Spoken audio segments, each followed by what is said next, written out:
up the champagne, pop. It's my house, come on, turn it up. Welcome to another edition of Wings Weekly. Jay Kleinknecht here, along with head coach Scott Langer. I coach a lot of hockey on the weekend, but I want to start things out first by sending a prayer and thoughts from all of us with the Aberdeen Wings and Wings fans to Wings fans that were hurt in an accident on the way home from Brookings last night. Terrible news, but they sound like they're recovering. So again, please everybody send out your thoughts and prayers to the Fryer family. And with Leroy, who helps out at home games and so on at the door, and with April and with Sierra as well. And all parties involved in that accident, by the way. Coach, kind of a somber moment to start things out. I apologize, but I wanted to get that out there, I guess. 3 games in 3 days. Friday night, 8th straight win. Wings come away with a 4-1 victory over the Bobcats. Tyler Bosser gets his 15th and 16th, and the 16th a shorthanded goal. Genuine his 4th as a Wing, and then Carter Rue his 11th as a Aberdeen Winger as this year anyway.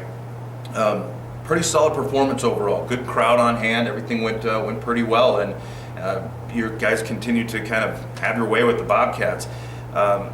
Saturday night, different story. You got to give a tip of the hat to Isaac Kangas. He did a fine job in between the pipes, but you guys having a little bit of difficulty finding the back of the net on Saturday night. Did anything change, or what? What do you how do you attribute that? Well, yeah, I mean, what changed is their goaltending got better. Yeah. The chances in that game were 22-12 in our favor, and you can't complain about the opportunity that we had, and he was outstanding. Sometimes you're going to run into a hot goaltender, and in our case, we had 2 nights in a row of seeing that. So, but it's not because we had lack of opportunity or we weren't playing hard, or we were undisciplined by any means. We just ran into 2 guys that were outstanding. Yeah. And it's something I commented on afterwards, I think, too, that you certainly can't fault the effort. It just seemed like well, we'll get to Sunday's game, but in Saturday's game for sure, too. It just seemed like the guys hustled and worked hard, were aggressive. They weren't, sitting back on plays or anything, not turning the puck over a whole lot on Saturday night or anything. So, again, it's not effort. It's not, just the pucks weren't going. As the game goes along, it almost felt like, and I don't know if it's because just, manufactured in my own brain, but it almost felt like things got a little tense, like the pressure to score a goal with the teddy bears or whatever else, or maybe that wasn't a factor at all. Did it seem like the overall attitude of the guys changed a little bit as things went? And again, not that they were laying off at all, but it seemed like maybe they were holding the stick a little tighter. Well, I think absolutely. I don't think it had anything to do with teddy bears. It's when your team's had 8 games in a row of success and everything going the right way, and rightfully so. Yeah. I mean, these guys have earned it the way they've played, 8 in a row. And all of a sudden, you go from scoring around 4 goals a game to, getting huge opportunities and just not being able to put any away. I mean, it gets frustrating for, a team that's been holding opposition to 1 or 2 goals and being able to outscore them. So, of course, I think at this age group, you're going to get that. And our guys started pressing, and it's because they were working so hard to try to get that goal. And, like I said, sometimes you run into that goaltender that just saves the day. I mean, we played well. Yeah. We really did. I mean, we made some really solid plays and easily could have been up in that game by a large margin. But, hats off to that team. They came in, played a great road game, and found a way to win. Yeah, for sure. Well, moving on then to Sunday. Sunday things started out well. Kevin Fitzgerald gets the Wings on the board first, and real tight first 2 periods. You end up down 2-1 after 2, and it's anybody's game at that point. But things kind of fell apart a little bit in the third, and the ice tilted. Blizzard, get a couple of goals, and then it just kind of seemed like they came a little, almost easy for them for a while there in the third. So let's move on to Sunday. What do you take away from Sunday's game there in the Larson Ice Center? Well, the score wasn't indicative of the game. That they had a flash there for a 7 to 10 minute span where, they had some success, but when the chances are 33-16 in our favor, and we just aren't able to solve their goaltender, that's going to happen. They were opportune on their chances. They played a great game, yeah. But I think if we score a couple early, it's a way different contest. And then we're getting some goals called back, and nets being knocked off, and you know you're on the road. You know, things just weren't going our way, and like I said, we had 8 games go our way, and there's a couple that haven't gone our way, and the best thing is this team's resilient, and they're going to find a way to go on another run and find themselves in a playoff spot. Yeah, and the resiliency, as you mentioned, you know, a huge factor at this point. You know, because it'd be easy to get down on yourself or whatever, especially when you're not getting those breaks. And you know, I didn't want to bring it up, but 5 times the goal is knocked loose when there's a backdoor pass that's crossing through the crease or whatever. Right as the shot is coming, the goal is knocked off. I mentioned it in the broadcast, and I'll say it again. Once, twice, coincidental maybe. 5 times, not so much. Anyway, moving on. Wings are, as you mentioned, in a playoff spot right now, sitting in the 4th position with 49 points. Minot still leading the division with 62. The Wilderness with 54 points in 2nd. Brookings moving up into the 3rd spot with 52 points as they come up with 3 wins over the weekend. The Austin Bruins, 43 points in 5th, and the Bismarck Bobcats with 42 points at the bottom of the division. Coach, you face the Bobcats coming up again Friday and Saturday night. One of the things, you know, we've talked about it week in and week out, and it's been a bright spot, has been the special teams. You know, your kill went 1 of 6 on Friday night, 1 of 9 on Saturday night, and 1 of 5 on Sunday night. So a pretty solid performance for the penalty kill, and 81.6% overall. Power play struggling a little bit over the last few games, however. Is there something you can do, or what do you work on, I guess, to try to right that, you know, as you go up to Bismarck on Friday? I think it's just simplifying things, you know, when the power play is not scoring. I mean, everybody's a critic. You know, it just comes back to getting bodies and pucks to the net, and hopefully some fall. I mean, obviously there's, you know, we have 10 guys on those 2 units that are pretty good skilled hockey players, and quite a few Division I scholarship kids, so it's not from a lack of talent. Right. You know, teams are playing well against us, and you know, it's just a matter of time before, you know, we find a few in the back of the net. During that 8-game run, our power play was doing, you know, pretty well, and that was the reason why we were having success. But, you know, this is a group that works hard at things, and, you know, they are frustrated that we're not getting the power play opportunities we should. So you can bet that they're going to work even harder this week and be ready to go on the weekend. Well, and you know, you talked in weeks past about one of the things that you like about this team is the work ethic and the way they come to, you know, that lunch pail kind of mentality where, you know, you show up and you put your work in and you know, put a little extra in or whatever the case, and picking up for teammates, whatever the, you know, do you kind of stick with that and just kind of keep, I don't know how to put that exactly, but plugging away, I guess, keep doing what you've been doing as you prepare this week, or do you mix some things up? No, I mean, if we were outchanced badly in those 2 games, you know, then we have something to worry about. Yeah. Because we weren't, you know, we did generate a lot of opportunity. There was a lot of scouts in the building that were truly impressed of how well these guys do play as a team, and you know, how they do look coached and structured, and that's a compliment. You know, I have all the faith in the world in this group. Yeah. You know, they plan on winning every night, so they take it really hard when they don't win. Yeah. And that's a good thing, because I can tell you in the beginning of the year, things weren't like that. Now we expect to win every night, and we're going to find ways, and we're just going to keep picking at it. This is the group we have. We have great leadership here. And you know what, we're going to have some tough bumps in the road, but it's only going to make us better, and when it comes playoff time, we'll be able to handle some of those setbacks. That's a very good point. You know, and it's funny, you know, you talk about the players, how they expect to win every night. It's funny how fans, even as the weeks go on and wins keep rolling in, and there's 8 straight, and all of a sudden there's 2 losses, and everyone, you know, folks, the sky is not falling. As Aaron Rodgers said, relax. It's okay. You know, there's going to be some bumps, as Coach said. These guys are resilient. They're going to bounce back without a doubt. So looking forward to that. Friday and Saturday in Bismarck, the Aberdeen Wings look to get back in the win column against the Bobcats. So that's pretty much going to wrap up the first segment of today's show with Coach. Well, first of all, I wanted to mention, were you impressed or surprised at all with the amount of people that were in Brookings cheering on the Wings? Oh, no question. That's unbelievable to see that amount of. You know, I stood there in the lobby for probably a half hour, and I would bet you 90% of the fans were Wings fans. And it's great, you know, like our guys feed off that, and we totally enjoy having that support, and I think that's what makes the Aberdeen organization so special. Yeah, there were 858 people at that game on Sunday, and I'm going to guess 150 of them at least were Wings fans. I was watching them come in upstairs. I went downstairs, and I just had to laugh at seeing all the red and black coming walking through the door. It was amazing, and a huge testament to the fan base to make that trip and cheer on the Aberdeen Wings. So thank you. As I mentioned, that's pretty much going to wrap up this first segment of Wings Weekly with Coach Langer. We'll be back with a couple of players, Gage Mackey and Jack Kelly, coming up after this.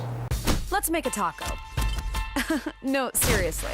Start with a tortilla, soft tortilla. Warm it, kiss it. Don't kiss it. Chicken? How about tequila lime chicken? Now we're cooking. Slice this, peel that, snip those. Salsa?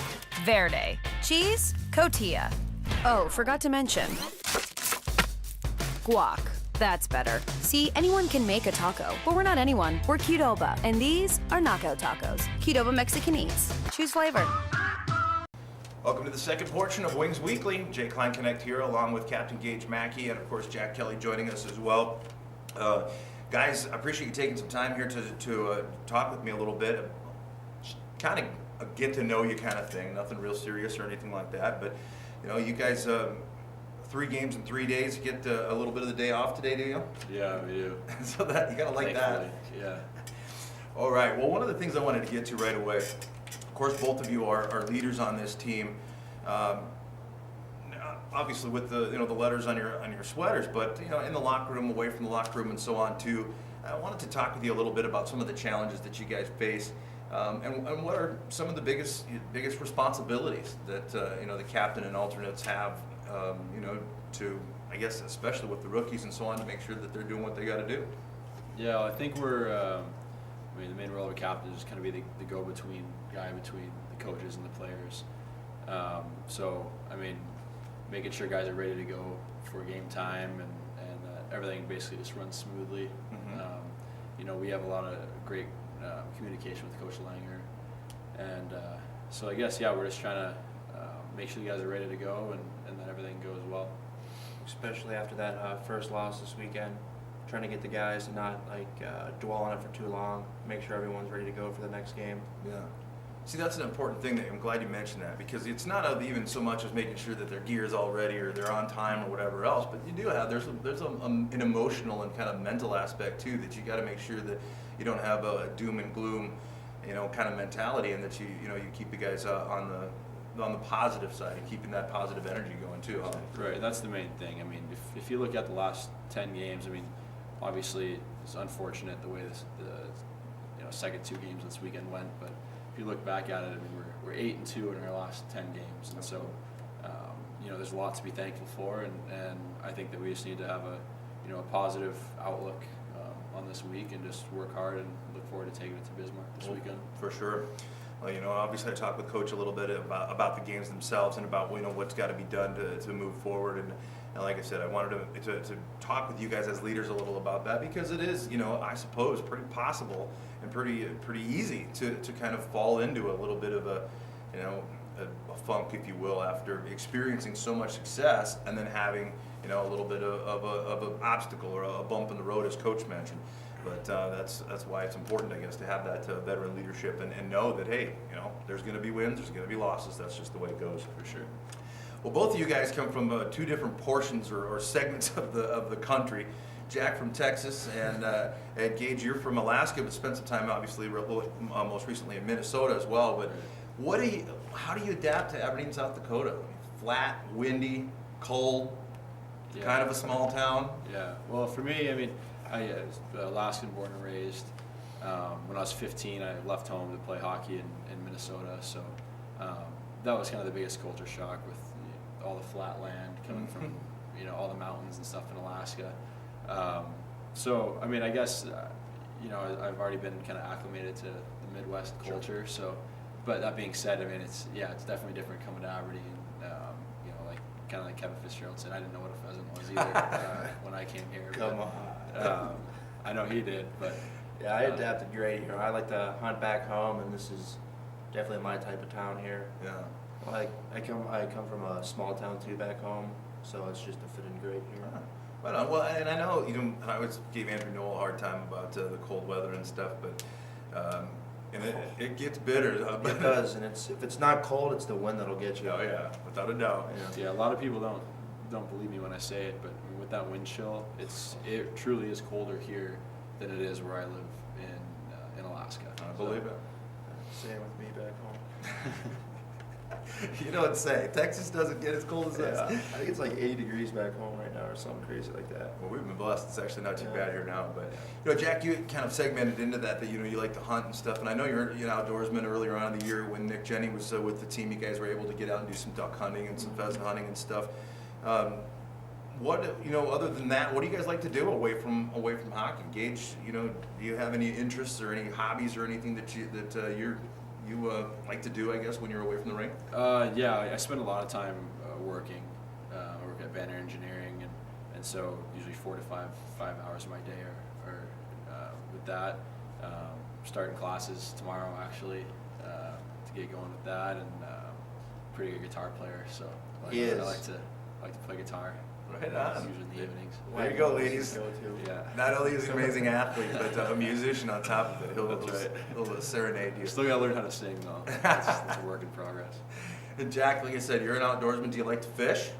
I do, but I've never been ice fishing before, so I wasn't really sure what to do up here. But Yeah. I mean, Well, ice fishing's not for everybody necessarily. That's a different beast than the open water. But as we get closer to springtime, the water will start to open up and so on. And obviously there's no hunting season necessarily in season. But that's why I had to ask if you had a chance to, if you plan to get out on the water at all. Other than hunting and little fishing here or there, whatever. What else? What do you like to do? we have the movie Tuesdays here in town. Oh, yeah. That's pretty big for the team. Yeah. Yeah, I think a couple of us have the big old popcorn bucket you buy for a year and get free refills or whatever. Movie Oh. Tuesdays are a big deal for us. Right on. There you go, folks. I saw the hand on the Insta account getting a ticket from the Carmike as well. So it yes. really Yeah. travels. Timmy and Logan did a great job with that. The lady had no clue what was going on with the fake hand. Well, yeah, I suppose it's kind of like you don't really want to say anything because you might offend somebody. I know, that right? has a Exactly. prosthetic hand. That's the whole point. People don't know what to think when they see it. Right. Well, I got to ask, towards the end of this segment, we know we always try to get a little silly or whatever, but I got to ask you guys, who on the team is going to come up with the sickest chirp? Who's going to be the trash talker that somebody just can't recover from out of the guys? Because one of the reasons I ask is because Bagwell is like talking nonstop, so I got to figure that he's got to be one of them, right? Yeah, but even before the puck drops, Trey is not really sure what he's saying, but he's saying something to everyone. He'll on single there. a single player out, and then he just won't let Lets it go. him have it. Yeah. Yeah. Anybody else on the team that is a prolific trash talker? Gage Mackey likes to get in it a couple times. Yeah, every once in a while. I tend to Actually, run my mouth a little more than I should probably, but yeah, I mean, Kelly isn't exactly an angel out there either. So Why did I figure that was going to be the case? Somehow or another, I knew it was going to be you two. Okay, who's the most sensitive on the team? Who's the most likely to go see a chick flick and just be like moved by it? Bagwell. yeah, Trey Bagwell for sure. I thought it was going to be R2 with his affinity for The Bachelorette or whatever. Yeah, the yeah. show is. Oh, Yeah, that's we- on tonight too. Actually, yeah. Not a bad show. All right, guys. Well, I appreciate you taking some time to talk with us again, and we're going to go ahead and wrap things up here. We'll be again back in action Friday night and Saturday night against the Bismarck Bobcats, folks. 94.1 The Rock and on HockeyTV.com. Those games also are televised at Buffalo Wings and Rings, and you can hear it on the HubCityRadio.com or on their app as well if you're out of the listening area of 94.1. So again, Wings look to get back in the win column coming up Friday and Saturday. Gage Mackey, Jack Kelly, thanks so much for joining me, boys. Thanks for having us.